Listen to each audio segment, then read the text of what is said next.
Well, Patty, welcome to the Graduate Dentist Podcast. Thank you, Erica. Thank you for having me. This has been a long time coming. I think this has been a long time coming. I think it's really fun because oftentimes with the podcast, I try to bring on a lot of different types of people.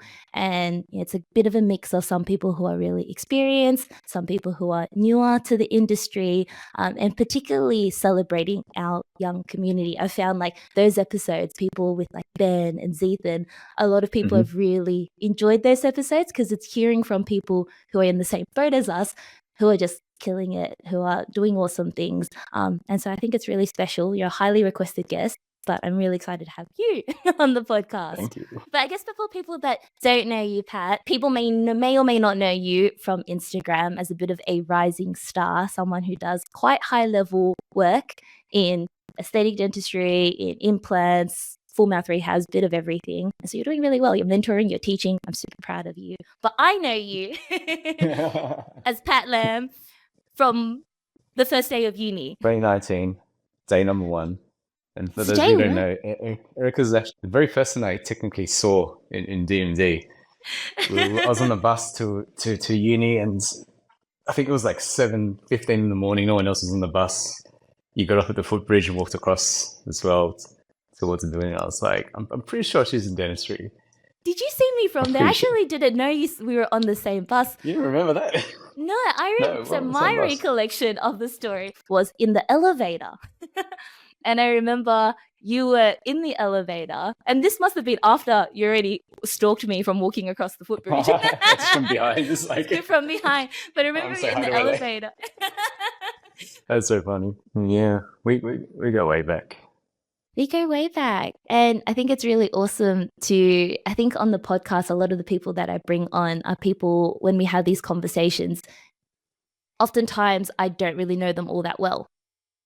And it's genuinely getting to know them on the podcast, probably aside from my brother. But I think this will be a fun episode because we have all that backstory. We have all that history of being really good friends, of seeing each other through dental school, through all the trials and tribulations of that, and then navigating the world of real world dentistry, going, I guess, on our own paths in dentistry.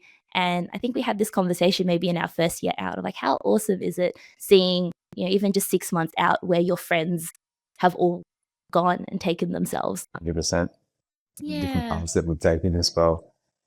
And to see us, some of them flourishing in their own pathways.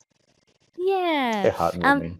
It is very heartwarming. I think it's really nice. And I kind of want to bring it back, perhaps if we take it back to dental school. You've always been someone that I've admired. I would say like your accomplishments and achievements today haven't come without a lot of hard work. And what I really want to do in today's episode is to, I guess, celebrate and bring light to that as well. I think oftentimes it's easy to see one another, and particularly to see your friends or like your colleagues and only see, the best bits or just the final result, the final outcome, right? But you don't always necessarily see all the hard work that's gone in behind the scenes. And so can we kind of take it back through dental school and what things, I guess, what kind of student were you? Oh, I think you already know the answer to that. Yeah. So you've seen it all, haven't you? How do I put this? I took dental school very seriously. I guess not because of my age, but because like I felt like all my eggs were in one basket, right? I started from pharmacy, and I was like, that's not for me. I kind of have to make this work. So dental school was hard. I would always wake up super early in the mornings, 5, 6 o'clock before class. Yeah. To study, catch up on lectures. And I don't know, I feel like that discipline, for me at least, has actually carried through all the way through to my working life as well. I still do that, actually. Where did it come from? Where did it come from? To be honest, my upbringing. Typical Asian, upbringing. So obviously I went from, I don't know about you, Erica, but I tutored from such a young age. So I think I started tutoring. My parents put me in tutoring from kindy onwards, and instilling that discipline. And honestly, I was like, they were trying to make me some child freak genius or something. Yeah. I did tutoring, put me through tennis school. I did competitive swimming, all that kind of stuff. And I think that's what actually gave me my discipline. Waking up early in the mornings, because I used to go swimming, 7 times a week before school. And for me, that wasn't that hard because that's just what I was used to. Obviously, after high school, got to uni, and that's just what I took with me. Hmm. Did you feel like you had to try that extra bit harder? Because you touched on before how you felt like you had all your eggs in one basket and you had to make it work. I don't know. Looking back on it now, it seems a bit silly, but it almost seemed like life or death back then. Yeah. Maybe we're catastrophizing it a little bit, but like, every time we thought about like failing a certain course or like getting like shit grade in something, we'd be like, oh no, like this is the end of the world, we have to repeat or something. And I don't know, maybe it's just our friend group that we were just we're all pretty intense, right? I think we all became friends because we hung out in the quarter all the time, right? Yeah, we were always studying, and we were always like trying to plan the next move, basically. But we were just a group of high achievers. But that's it, right? Like they always say, it's like the people that you surround yourselves with. I think during uni, I was very lucky to have our friendship group where you kind of pushed each other to do well. And one thing that it reminds me of is, I think another thing that made uni hard for us was COVID, because that kicked in second year, and we had what, like 1 year of uni, of lectures and stuff, and then the next year, right? Do you remember? And I remember you kind of taking the lead in that, because everyone was freaking out about not getting that clinical experience, not being in sim clinic, not getting that ability to practice their hand skills. Yes. But you, rather than just complaining about it, you're like, okay, how do I fix this? Or how do I make the most of this situation? Are you talking about the whole Alibaba head model thing and the drills? Yeah. Yeah. Basically, I was like, well, what can I do at home to actually get better? Because ultimately, like, you've learned all this theory during uni. And I guess my thought process was, at the end of the day, right, what matters when we get out is our hand skills and the ability to quite literally drill and feel. I think that's like the bare minimum, right? So I think I went on like a whole Alibaba rabbit hole and I found like pretty much every single instrument available, the mannequins, the drills, and what was it, like the little turbine luggage that we were carrying around? Did I start that trend? Was it me? No, I think you started that. I don't know who, but you were definitely the one that started it within our friend group, because then we all started messaging you and being like, Pat, how do I set up a at-home drill? And then we ended up, all the air compressors at all the super cheap autos throughout all of Sydney were sold out because we'd bought all of them. I remember that I had like a master document with like all the links to everything, all the birds that you can get from eBay and stuff, and just drilling on teeth. That was a crazy time. But I think I use that as an example of where like perhaps that hard work and discipline started, of just making the most of a difficult scenario.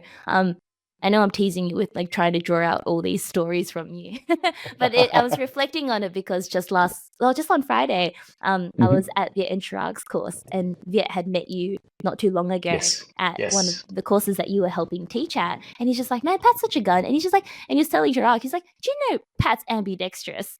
And I was like, he told him that.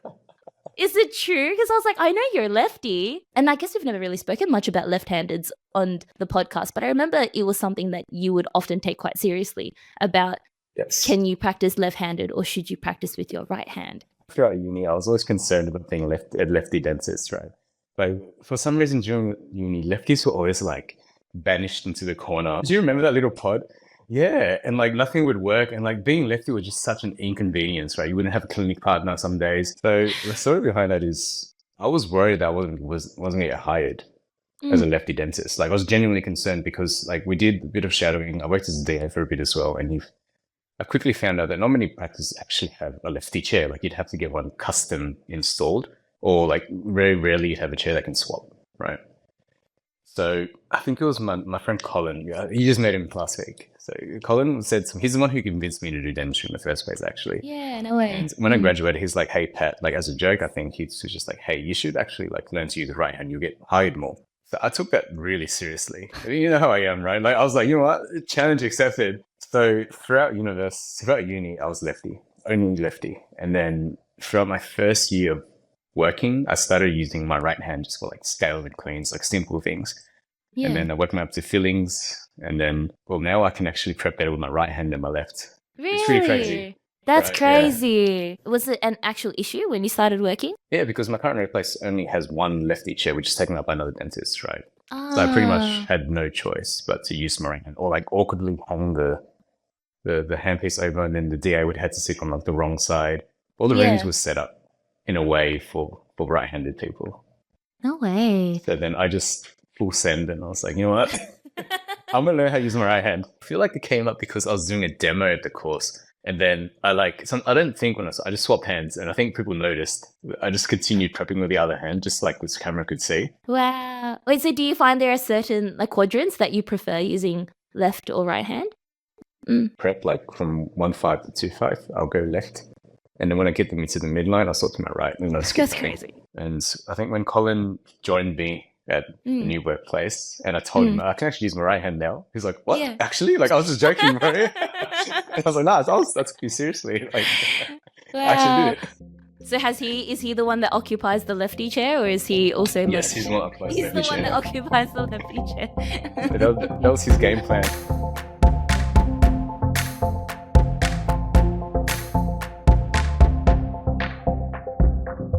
There's a lot that comes with leaving university and properly adulting that no one really prepares you for. As a new grad with an income and newfound responsibilities we don't know what to do with, managing finances can be really tough. That's where JS Medical and Dental Finance comes in. Specializing in financing options tailored to medical and dental professionals, JSMDF is a completely independent broker dedicated to finding the best bank and lender for your unique situation. Led by the incredible Jason Savage, who personally came to my rescue and worked his magic and helped me secure a loan before I even started working, JSMDF is committed to supporting you throughout your personal and professional journey in whatever way you need. Whether you're looking to buy a house, a car, a practice, or pay off that year-long CPD course you signed yourself up for, JSMDF offer comprehensive advice tailored to your short and long-term plans. Their goal is to be with you from day one and thoroughly understand your financial needs and provide solutions that best work for you. And so if you're looking for some advice or you simply want to explore your options, get in touch with Jason and his team. A big thank you to JSMDF for helping make being an adult that extra bit easier, and for supporting the graduate dentist community. There you go. Hey, speaking about you being really concerned about actually being able to be hired because you were a lefty, let's talk about I guess that first year, that first experience of looking for a job that suited you. It's a question that every student, every grad's always asking about, is just how do you find the right workplace? How much of it is workplace and how much of it is you as a dentist and your own goals and drivers, and the way that you want to learn and upskill. I think a big topic for us in this episode that we both agreed on was this idea of upskilling and learning and growth and setting goals. And so I've kind of just wanted to take it bit by bit, I guess, throughout the years. How has that evolved to, I guess, where we are now? We're not super far out. We're only in our third year, but I feel like there's already so much to unpack, hey? 100%. So to be completely honest with you, I'm not sugarcoating anything. I got super lucky with my first job. Most people who sort of advertise a job, it's going to promise mentorship. And I think mentorship is really highly dependent on what type of learner you are as well. Yeah. Right? It's going to vary between dentists and how you actually grow and learn as a clinician. So I guess when I was looking for my first job, one of my friends got hired at the clinic. And he was like, hey, there's another opening for a grad. So I went in and observed for a couple of days. And my boss at the time, he honestly like top guy.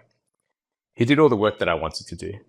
And I think if you're trying to find a new job, I think that's key to actually work in a practice that does the sort of work that you want to do. And for me, I knew from pretty early on that I wanted to do all the cool stuff that you see on IG, the surgery, the rehabs, all the cool stuff that you can post, right? And obviously not knowing how hard it was, but at the time I was like, you know what, this is the place to be. I can at least, in my head, I was thinking, hey, if I've got downtime, I can just at least pop next door and watch, right? Because so many of like these CPD courses that you do, you pay to actually watch someone do it. And if I can do it for free, why not, right? And as a new grad, my expectation was my books were going to be dead empty, right? So you have to build your books up from the ground. And if I have spare time, why not watch someone that actually does this work? So I think that was step number one. Did it end up being that? At the beginning, yes. But once the book started picking up, I started filling up with things that I But also, I didn't really want to do, okay? Because look, ultimately, all the boring stuff, the cleans, the fillings, the all improvement, but you have to do it. It's something that is necessary in order to build your books. You can't do the cool stuff without doing the 011 first, right? But it did end up being, I was able to slowly get a bit more hands-on with certain procedures, like watching my boss do a procedure, and he'd be like, hey, you want to switch this up? Then eventually it's like, hey, you want to part of this flap? And then just work your way up from there. And for me, you know, how I was talking about, like, it depends what type of learner you are. That's just the type of learner that I am.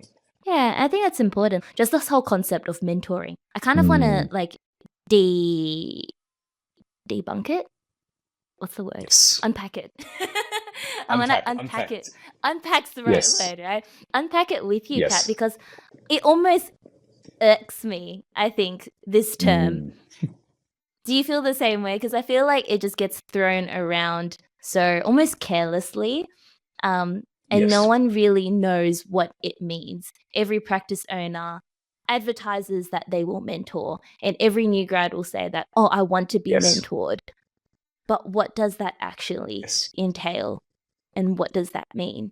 And I think it's important from both parties.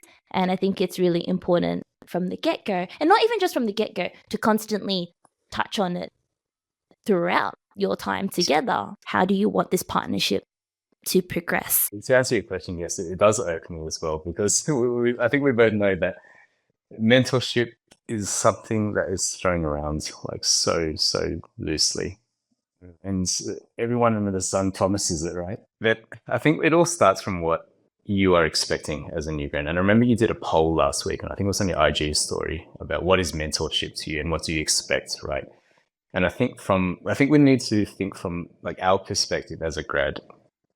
Mentorship does not make sense for a business owner, right? Like, if you're talking pure business, there are some like really good owners out there who will do it genuinely, but from a business perspective, there is no reason for the principal dentist to give you a case, walk you through it, hold your hand, and pay for it as well, right? I remember one of the questions was, do you expect to get paid for the case? And like 90% of people said yes. And it's like, no, it doesn't make sense, okay? And there needs to be a compromise somewhere so that the practice can still be, you know, the business side of things still runs smoothly and you can still benefit from it and learn from it. So the setup that I had personally in my mentorship was my mentor would get a fee for the case. In all honesty, it would be a large majority of the fee. I would get maybe like a referral thing, and in exchange for majority of the fee, they would literally hold my hand and walk me through the case, and even block out certain time in their books just to be in the room with me and watch me do it. Right. This is referring to like my first implant, for example. The case is what, $5,500. I would give my mentor $5,000 just for them to block out that 1 hour and be in the room with me when the serious stuff happens. And I think that, in my opinion, is the best way to compromise and not expect everything. Because like, I was talking to a few people at the meetup like last weekend, and I think a common theme is that everyone kind of, I don't want to use the word entitled, but everyone sort of feels like mentorship needs to be served to them on the silver platter, right? But I think we need to recognize that as grads, we are not useful, right? And our skill is like down here. Our communication is like down here. We need to recognize that before we enter the workplace. And I think for me, that was a very real realization. Yeah. Like I came out, I'm like, actually, you know what? I actually don't have much to offer as a new guy. I can do cleans. I can do like maybe a class 1 filling, pretty decent, but even from then, a business perspective, I'm like, even then it's sketchy, right? Like even then, like something like, oh, like, but yeah, I think mentorship needs to be, there needs to be a compromise, right? And if you're expecting to learn, you need to also offer your mentor something in return. Not necessarily monetary, but they need to see it as an investment in you. That's right. Yeah. I'm really glad we're talking about this, Pat, because it's something that I'm quite passionate about. And I think I'm usually quite a diplomatic person and keep the peace and don't try rocking the boat. But this is the one thing that I'm quite, I guess, assertive in my opinion on. And people might disagree, but I guess it's just my perspective. And I feel like I have this responsibility to kind of like speak up and talk about it. But I completely agree from you. And I think it's important to kind of properly unpack this and go through Yes. the different scenarios, right? I would argue that I do think practice owners do have something to gain from it, from mentoring their associates, in that from a practice owner's perspective, if you upskill your associates, then they'll produce more, they'll bill more, and therefore it's more profitable for the practice. So it makes sense from that point of view. If there is opportunity to upskill and for the dentist to feel fulfilled, then they're more likely to stay at the practice. And so you have the dentist retention. So I do think from a practice owner's point of view, there is something to gain from wanting to upskill and look after your associates. But a lot of us don't work in a practice that necessarily has a principal dentist that is the practice owner. And they're not always the ones that are present. And so oftentimes the people that are helping us are associate dentists. And the associate dentists 100% don't have anything to gain from looking after you. There's nothing in it from them aside from just being a good person. And I do agree that the idea of, teaching, learning, education, upskilling should be free. It should not be something that has to be transactional. We should all be wanting to help upskill one another for the sake of improving ourselves and for the sake of the industry.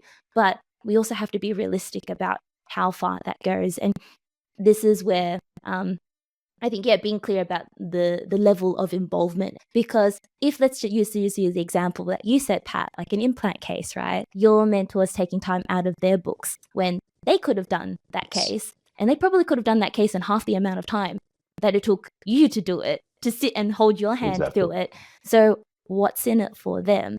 And so I completely agree with you when you said you didn't want to use the word entitlement, but I think I quite openly say that I don't think mentorship is, maybe, right? It's the most brutal Erica's ever been, but I don't think mentorship is an entitlement. I do think it's a privilege. And so as new grads, if you want to be receiving of that mentorship, you have to understand and recognize that this is a privilege. And so if you're not grateful for it, if you're taking it for granted, if you're taking it as an expectation, like, what's in it for the other person to want to continue looking after them? And in terms of how much time, if it's just to pop their head in to just check that you're okay, then okay, it's a different story. If it's just to help bail you out if you get stuck at a certain point, it's a different story. But a lot of people are expecting the chair side, over the shoulder, hand holding. And the reality is it's not dental school anymore, right? You're not paying them X amount of dollars per year and tuition fees to look after you and babysit you.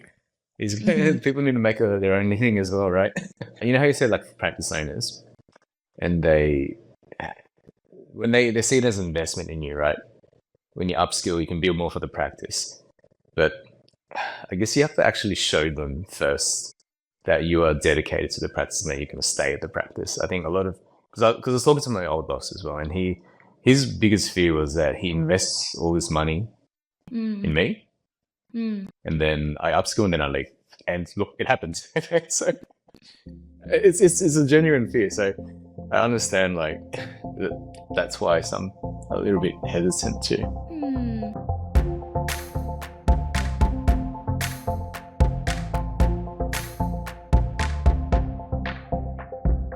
I often say on the podcast that the more I do, the more I realize just how little I know, and how dentistry is just one of those careers where you never stop learning. But let's be real, getting the right training can be expensive, time-consuming, and sometimes just straight up overwhelming. That's where Ripe Global comes in.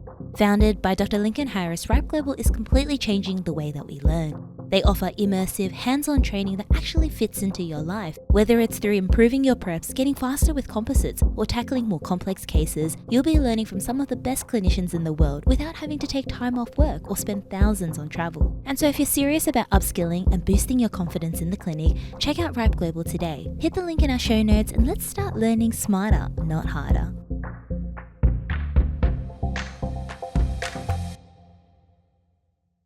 It's a hard scenario, and we also hear the same story of practice owners exploiting their grads. And I also don't want to say all of this and not acknowledge that there are bad environments out there where practice owners take control and dictate what their associates do and dictate, who gets the billings. And I think that's a different story. And I don't want to be blasé and ignore that. That is also a big reality as well. You were mentioning before about how, they were very fortunate to be in a practice where you got that guidance. I think that's the best thing that you can ask. When people talk about CPD and learning, nothing beats being in a practice and getting to see someone do it day to day. But having said that, you also did do a lot of CPD and you did a lot of other work to learn. I want to know, Pat, like, what do you think you did early on in terms of like courses or in terms of like your own personal development that you think really helped you, and perhaps things that maybe didn't help you so much? Well, first of all, being actually really hungry to learn and being sort of fixated on upskilling, which is the theme of this, right? And for me, I'm the type of person that can't really sit still unless I'm doing something to improve and better myself. And some would call it like borderline obsession with dentistry. I think I'm definitely obsessed. Whether it's healthy or not is a different question, but a little bit obsessed. But I genuinely enjoy it. I am passionate about it, and I think doing all these extra courses and upskilling, for me, it's fulfilling, right? It's fun to me. And I guess from the beginning, what did I do? So I think the very, very first course that I did was Mark Hassad's communication course, because I think communication is king. Like, if you have average skills as a dentist, you're a little bit slow, but if you can communicate to the patient really well, they will trust you and do treatment with you. And if shit does hit the fan, they're less likely to complain about you. And I know you talk about this a lot, right? It's hard to complain about someone if you actually like them in the first place. So communicating to the patient in a way that actually makes them like you and they understand what treatment they need crystal clear, so there's no issues. As a grad, you kind of have everything going against you. You're young, you look nervous, you don't seem confident, you don't have the clinical skills to back it up, right? So you have to work that extra bit, like you have to work so much harder. But when you have that, I guess, that confidence and experience, which we all naturally develop over time, it comes a lot more naturally. You don't have to try as hard. And those clinical skills, all of us learn at a different stage. I think what's really important as well, as we're talking about this, Pat, is that like our clinical skills are so different. And that's okay. I think it's just recognizing that like we all learn at a different pace. Someone might be able to accomplish something in a year, but also a lot of it is that drive. Like you put a whole lot more work into all that clinical dentistry than I do, but then I'm pursuing other things. I have other interests. Other people have other priorities in life. So that's important as well. But yes, whilst we all learn clinically and upskill clinically at a different level, the one thing that we're all on like an even playing field is that we can all start learning to communicate. You don't need a certain level of clinical experience to start and do a communication course. You can do it as a student. You can start learning very early on. The entry into that isn't that high, right? But it will take you so far when you're a new grad. But yeah. And look, I know from the outside it seems like it's all sparkles and my Instagram looks like I've just always been like, that's good. But like straight up for the first 6 months, I was hoping it as well, right? But we all had the same kind of experience from uni.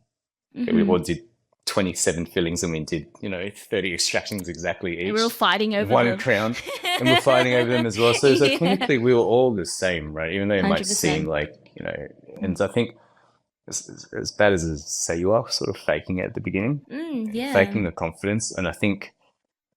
Even now, I still feel like I'm faking my confidence. What's that word they used? Imposter syndrome. Imposter syndrome, right? I think it just carries. Yeah, it's just there forever. So basically, but just learn to manage being able it. to, right. And it's because patients can pick up when you like an ounce of sort of unsureness. If you don't believe what you're saying yourself, why should they trust you? Right? And I think that's so super important. It's like so overlooked as well because.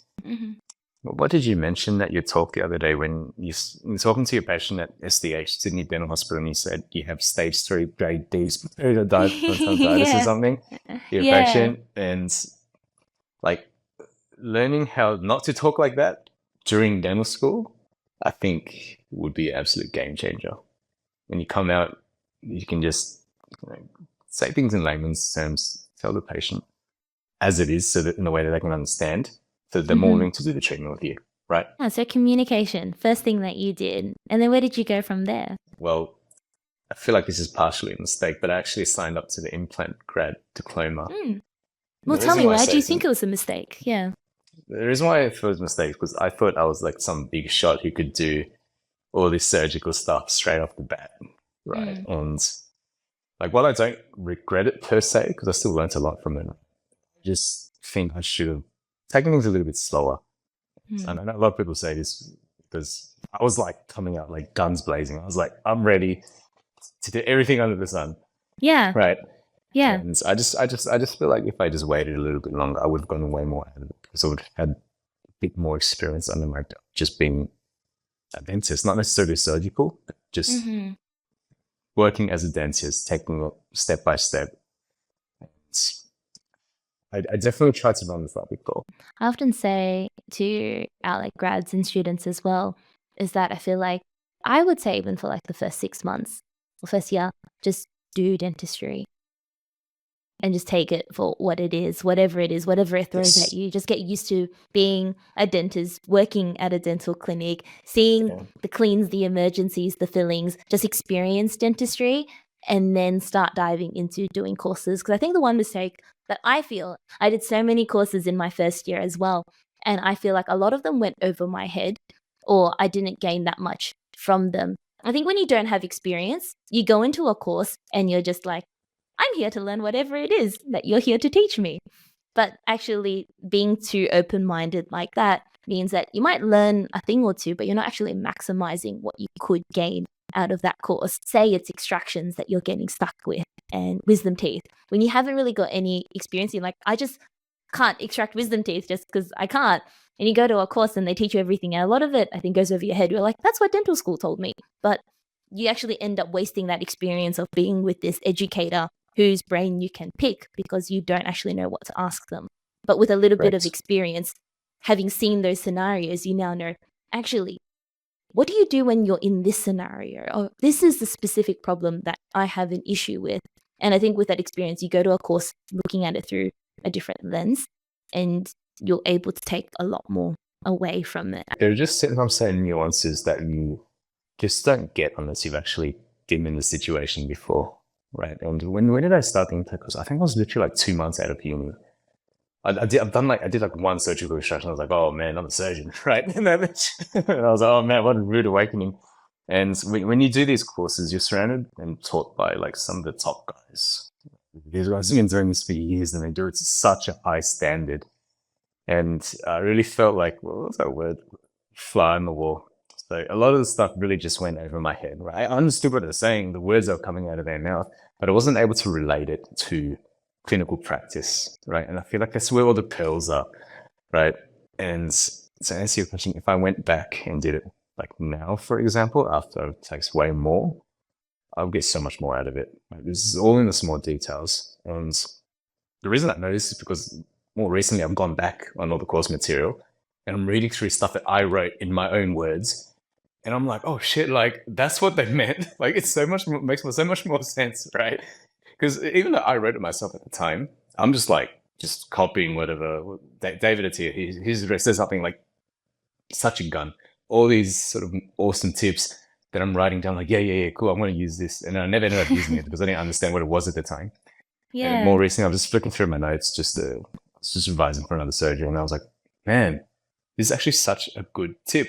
If I knew, if I did this course, like more recently, I totally would have been able to sort of implement it. It would have stuck.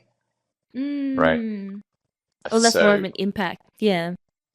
100%, because you can actually like think back into the situations that you could have applied it to. And I think when you like teaching at courses and when you go to courses, I think relatability is number one, right? To be able to actually communicate and get the sort of attendees to visualize like that exact situation. They're like, I could have done that in that exact moment. I think that's when the real learning happens. And for me, it just went because you had nothing. You had no cases. Yeah. Just scales and cleans. I don't know what a friggin' implant look like. Yeah. Right. So, yes, I should have waited a bit longer, but it is what it is.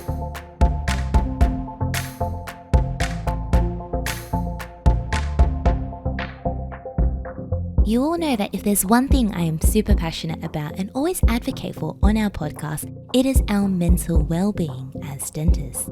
There's no denying that our profession can demand so much from us, and it can drain us physically, emotionally, socially, and mentally. And some days it can all just feel a little too much. This is where our friends at Dental Practitioner Support come in. Whether you're new to dentistry or have been practicing for years, Dental Practitioner Support is here to offer guidance, reassurance, and a safe space to talk about whatever it may be that's weighing heavy on your heart.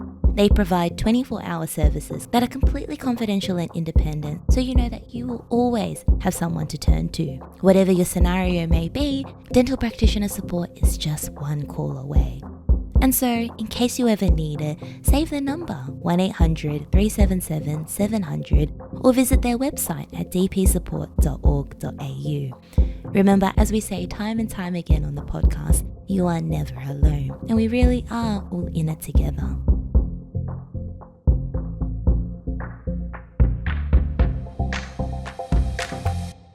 It is. And I'm really grateful that you're being open and just transparent and honest about it, because I think this is the reality of it, right? Like, I think it's important to see different people's perspectives of what people did. And like, you've shared about what worked well for you, like, the kind of practice that you were at with having a really good principal dentist that you wanted to emulate. But then also there's the flip side of wanting to run before you could crawl. And what that ended up resulting in. Thankfully, you didn't get into trouble, you didn't have anything crazy, I hope not, but you saw the flip side of like, oh, had I waited a bit more, I would have gained so much more. Didn't you also sign yourself up for an ortho course? Yes, I did, actually. I completely forgot about it. So for those of you, so for those of you that I don't really do ortho anymore, but I gave it a good shot. So Yeah. I completely forgot about that. So I did do ortho. So man, I was like, so Yeah. I guess my attitude was, look, I think it's still a good attitude to have. I think so, When I was yeah. coming out, I was like, I'm going to learn everything I can, and I'm going to give everything as good as a go. Right? I'm going to give it my all and really try. I'm not going to like half-ass anything. That was my attitude, which is why I signed up for so many courses. Went through Credible, got like all those loans, and pretty much the entire thing went over the top of my head because what did we do during uni? We bonded brackets once. We learned. I don't even think I bonded self-analysis. brackets. Exactly, right? And if you bonded Yeah. a bracket, you shared that case with like 20 people. So each of you bonded one bracket. So that was the extent of our ortho knowledge. And again, like, that ortho is like, with a big bucks. So I was like, yeah, let's learn ortho. So I did the course. It was a structured course over, I think it was like 7 months. I think I actually signed up to it before we even started working as a dentist. Like, as soon as the APRA thing came through, I signed up. I remember, the reason why I remember this, Pat, was because in the first few months I came down to visit you guys and we all caught up at dinner, and I remember you just telling me, like, so I've signed up for this implant course, I've signed up for this ortho course, and I was like, well, and it wasn't even like a weekend course, it was a full like year-long residency. Yeah. Like, you regret it. It's look, put it this way, it taught me all the theory about ortho, right? But like I said, it's exactly the same with the implant course. Unless you actually do some cases or you've seen it being done, actually have a bit more exposure to it, and then I did the course, it would have sort of clicked a lot more. And I think about it a lot when I actually do present at my courses, right? And it's because we're so, like, we don't have the track record to prove that the work we do lasts X amount of years out. But I think that's where the education comes in, where you're actually learning these methods from. Because if you're learning from people who have been doing this for X amount of years with the track record to prove that their method works, I have confidence in doing it that way. Right? It's kind of like uni. The proven methods that work. They may not be the most efficient way, or they may not be the prettiest way. There's a way people have been doing it for longer than we've probably been alive, right? The bottom line is it works. That's why I'm also really picky with what I learn and where I learn from as well. Like, people who actually have been doing this for a long time and just sharing those methods as well. So I think that's a good takeaway from it, right? It's just reflecting on, whilst we're early on and we don't necessarily have all that experience, we're in a world right now where like everyone is teaching and everyone is sharing. but just being conscious of like, okay, who is it that we're learning from? And just being, cognizant of that long-term follow-up, because dentistry is not a today thing. It's patient on the other side of it, and they should hope that what you give them is going to last, right? I love that deep dive into, I guess, the courses that you did, and kind of, I think we've broken down in terms of like your upskilling, almost like into categories now, right? Like your first workplace, the mentorship from aspect. We've talked about like the CPD aspect. Let's talk about the you aspect then, in terms of the right level of progression or the rate of progression. I know myself that I'm a lot more cautious, and it's a personal thing, right? But like I'm much more of a slower learner. I'm a much more risk adverse and a lot more cautious with it. But how did you know how much to push your boundaries? What were, I guess, from clinical skill perspective, what were things that you focused a lot of attention on early on? And then like once you got that done, when did you feel like, okay, I'm going to move on to the next step? Because I imagine, Pat, like it was bit by bit, you just didn't, even though you had dreams of doing all this like high level complex work, it didn't all happen just straight away overnight, right? Of course not. Look, I wish I could say there was some sort of method to the madness and there was a structure behind it, right? Like, but it wasn't anything in my head where I was like, first I'm going to learn how to do a flap, then I'm going to learn how to do this, and then don't remove it. And it just kind of just happened, right? But it was bit by bit. I didn't just suddenly like it full send. But for me, I don't know if you remember how it was during uni clinically. I wasn't afraid to do things, right? I'd see how far I could push it within the uni boundaries as well. So I remember my very first surgical extraction. You did a surgical extraction in uni? Like what? I did like 3 or 4 of them, right? That's not fair. I did none. I was like, you know what, like I reckon I could do this. Like I know the theory behind it. Can you watch me do it? And I think it was like, maybe it was during the elective surgical. So I was always like trying to see how far I could take it within safety. So I guess when it came to working, so if we're talking about surgical, it all came from actually surgical extractions. Number one, being comfortable raising a flap. And one of my first goals clinically was to be able to get really good at wisdom teeth extractions. I don't know if you remember my Instagram. I used to post a lot of whizzies. Also whizzies, so yeah. I did a what was it called, online oral surgery course, and I watched, like, my boss used to do loads of whizzes as well, so I just watched him do it over and over again. And then it got to a point where I was like, you know what, I've seen him do it a billion times, it's time for me to do it. So flat, gutter, section, take the tooth out. And in all honesty, if you can raise a flap back there and suture it up really nicely, you can raise a flap anywhere else in the mouth, like straight up, like suddenly. Because I remember raising my first flap in the anterior region, right? I was like, oh my God, like anterior, this is going to be like such high risk, you know, what if I scar it? And I was like, man, this is actually like, this is quite easy, right? Because I don't have to battle the patient's tongue. Yeah. Yeah, and I'm not like suturing like fingers all the way in the back like this, right? I was like, I can see what I'm doing, right? So I think that's how it sort of started up surgically. And then I sort of worked my way up from there. So being comfortable raising a flap, a super clean flap, and stitching it back up in the most minimally invasive way possible, I reckon is like step number one. Then where did I go from there? Being comfortable with bone removal, so whizzies again. And when did I do my first like sectioning and everything? So, this happened by accident, actually. So what ended up happening was Have you told me this? complication. So it's a basic, I don't know if I told you. So basically what happened was I was doing an endo and I perfed the tooth. It was like one of my first 1/6 endos as a new grad. I perfed the tooth and I set the patient up, told them, hey, look, I think this may need to come out. So they were like, okay, or I could refer you to get it fixed up or try to fix it up. And they're like, I'll just take it out. It's fine. Like, thank you for trying. Again, that's where the communication comes in, right? If the patient likes you and communicate it properly, they're not going to complain if you perfed the tooth, right? Lucky enough. And then what ended up happening was, since I already perfed the tooth, I was like, you know what, it's time, maybe I can try to section it. Because, you know, I'm already halfway there, I might as well go. So that's my first experience sectioning it. Yeah. So after I sectioned it, it turned into an OAC. I had complication after complication after complication. This is everything from our vivas. Really, it's literally what not to do. oh, what can possibly go wrong? And in my head, I'm like freaking out because this is everything I learned not to do. And it's happening right in front of me. Like, I'm like, oh my God, I'm going to lose my license. The patient's going to sue me. I'm going to get complaint. So I sat the patient down and I was like, hey, look, there's been an opening into your sinus. We need to send you off. Somebody gets looked at. It might heal by itself, And they were like, it's fine. Like, thanks for trying. I'm happy you got the tooth out. I'm not in any pain. Thank you so much. I'm like, whoa, I just got thanked. I'm doing everything wrong.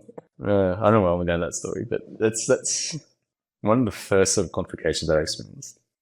Yeah. I haven't told you this? I don't know. I don't think you've told me this. But I think whilst I sense your hesitation with like sharing it. I think it is scary to share, but Of course. it's also important because we've all had that. We've all had that moment of extracting a tooth and then your luxator just like, whoops. And you're like, oh, there's a hole. That's not meant to be there. Yep. And Yes. right? But it's scary because in uni, you get told this is what you should not do. But almost I feel like uni kind of does us a disservice because they're like, this is what you should not do. And so then when it inevitably happens, we freak out and we feel like we're the worst person in the world. But the reality is it's bound to happen someday. Like you remember back in uni, in sim clinic, you weren't meant to hit the pulp. And so then in clinical practice, if we ever like hit the pulp, even if it was a carious pulpal exposure, it was the end of the world and you get told off for it. But how often does that happen in day-to-day practice? It happens, right? But when you don't get taught how to actually manage it, then that's where like the stress comes. I think a big part of being a new grad is, perforating teeth, having OACs, and learning how to manage those cases, how to keep yourself calm, how to communicate that with your patient and then guide them towards fixing it. And then you learn, okay, how could I have done it differently? Was it something that could have been avoided or was it an inevitable? All about managing the patient afterwards and keeping your head cool. Right? Because I feel like uni has definitely conditioned us to think that if one of these happens, your career is like over. Well, that's how I saw it in my head at least. Like straight up during that procedure, I was like, man, like this is it. Like I just started, but it's over, right? And then as you sort of practice more, sort of realize that stuff actually happens, right? It's just how you deal with it and how you actually control the situation. Do you have any more of those kind of scary stories Scary stories that you're happy to share? Of course, yeah. Look, people see all the like sunshine and rainbows on Instagram, right? I only post cool shit, but it's bad things do happen. Bad things do happen. Complications happen, right? I had a failed implant, right? I think anyone who places lots of implants will know that it's bound to happen, regardless of how much surgical perfection there is, and the patient's not a smoker, so that shit does happen, right? So with that implant there, I think I placed it. I think in my eyes it was like textbook perfect. It was the most straightforward case. It's a heel ridge. Like I could probably close my eyes and put it in, it would have been in the right spot, but it was somehow it still failed, and it was one of my first ones. Honestly, it like made my heart sink. It's like you start doubting yourself so much. What did I do wrong? Start spiraling, and it genuinely kept me up at night. Like I woke up with the dream thinking like, why did that implant fail? Right? And I think that's where my obsession comes. It becomes a little bit unhealthy when you start thinking of it that way, but it does affect you because you kind of take it. For me at least, I take it a bit personally when things fail, when my work fails. It's like your self-worth. Yeah. Yeah, it's because I put so much effort and time and money into learning how to do things the right way. And even if I think I did it the right way, it still doesn't work. And I think half the struggle is accepting that sometimes it just happens and you just have to deal with it. But for me, like that first implant failure, I was like, man, like maybe I should stop doing implants. Maybe like that's it. I should just redo another degree or something. Like do another 2-year course. But I think those failures has definitely built my character or thicker skin per se. Like I have to be careful when I say this because I don't want people to think like you have to give less of the shit. Like you can't care less, right? You still have to care. But it's more so not letting it affect you so deeply and personally, and not having. You still have to care for your patients, right? But you also have to have a professional and personal distance between your work. Yeah. Separation, you have to separate it. Otherwise you go crazy, like me, like Well, literally waking up at night. I think it's compartmentalizing it, right? I think it's the compassionate and caring side of it, of wanting to do what's right for your patient, and the fact that it keeps you up at night. And whereas you're like, it's a sign of you being a caring dentist that cares for your patient and cares about what you do, right? But then compartmentalizing it and also seeing it with a cool, clear head of, okay, how do I actually solve this problem? I think a really Yes. good example of, I've got 2 tangents that I'm going to go on, Pat. That's fine. But like, one was, I think it's now that I have some new grads working with me, right? I have the privilege, and I know you're in the same position, but like the privilege of being able to help younger dentists or help other people out in a way that we were once helped out. And I'm not great at extractions, but she's sent me a few extractions to bail her out of. And it was just so interesting to be like, she'd be like, oh, I've been digging at this tooth and it's not coming out. Like, Erica, can you come in? And I just come in with a complete clear head and just be like, all right, we'll wait. We'll raise the flap. Okay, we need to remove some bone. Okay, tooth comes out, or I'll suture it up. And I said to her, the difference in that is because I have no emotional attachment to the patient. Because, to be honest, I actually don't know their name. Had a quick look before we came in, but I haven't been the one that's greeted them. I haven't heard about their presenting condition. I haven't had to give them LA. I haven't had to manage their anxiety throughout all that process, being the one that's sweating and stressing and freaking out over the tooth not coming out. I've come in as a complete, just like, third-party perspective, and you look at the scenario and you're just looking at it purely as a clinical scenario of, Yes. this is what it is. Okay, how do we solve this problem? And I think that's that compartmentalizing of, yes, there's the emotional side of you who's human, who cares for your patient, who's got a relationship with them, but then there's that separation of, this is the clinical scenario, how do we manage that clinical scenario? And I think with experience, you get better at knowing when to flip that switch of, okay, which box do we need to be prioritizing? 100%. I think being able to take a step back, just looking at it objectively and just problem solve. So with that implant case, actually, what happened was I went to my mentor. I was freaking. I was like, "Yo, like, my implant's failed. It's gonna blow up. Like, what do I do?" Right? I'm all over the place, like freaking out. And then he just looks at it, so cool headed, and he goes, "Take it out, do it again, clean it out, just put it in." I'm like, what? Like, is that it? Like what? Yeah. Isn't that gonna, like, destroy the bone and stuff? And it's like, no, just take it out, clean it. If you need to graft, or if you think you put a new one in, put it in. And it worked. And the patient has a tooth and it's still there at the end. So I was sort of catastrophizing it for sure. But it was one of my first failures. So it's like all over the place, frazzled out, and it's having that third party come in, like you said, they haven't formed a relationship with the patient.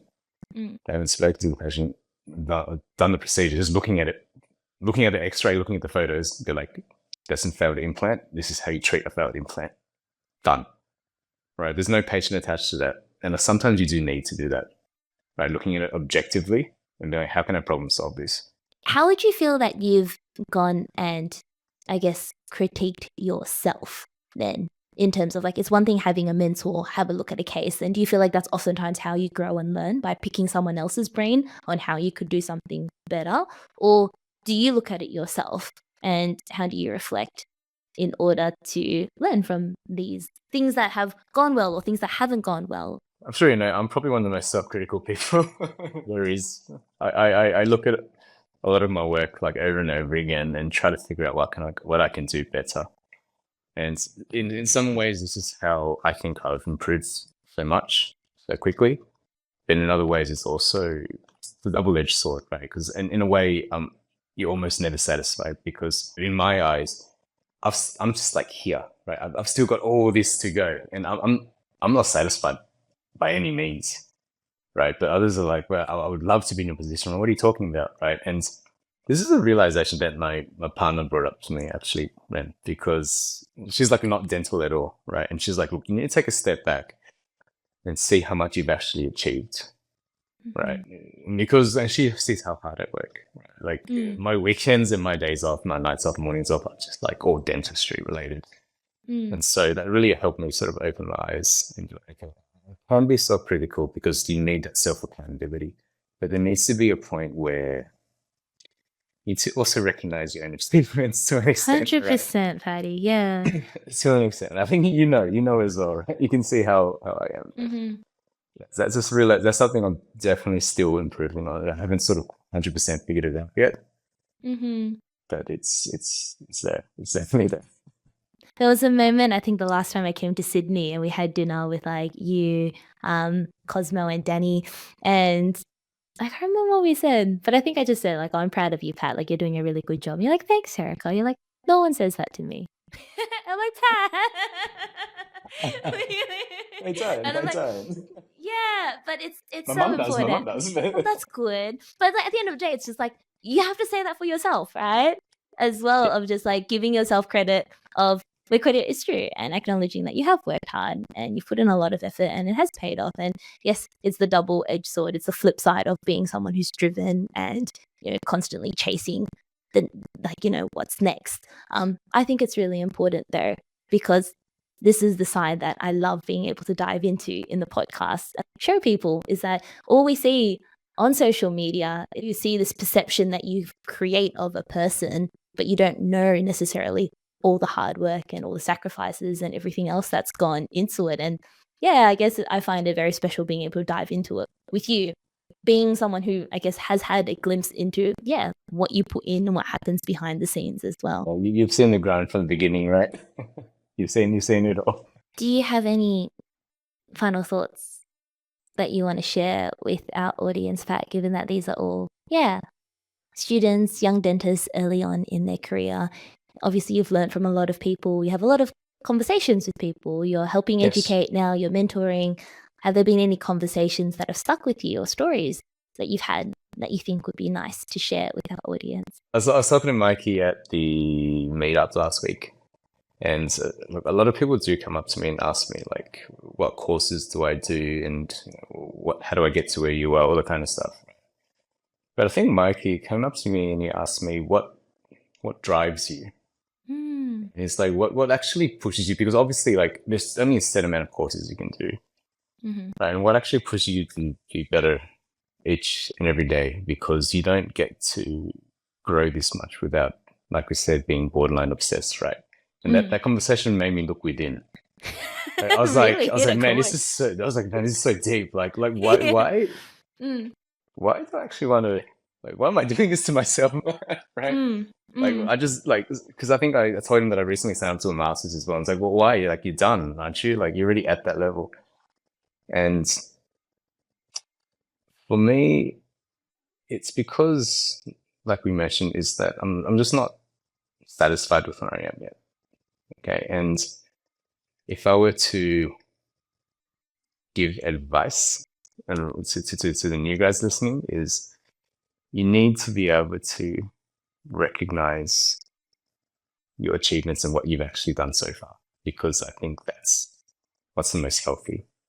Others are getting up like me. I'm gonna start spiraling. Yeah, I don't know. What else did I say?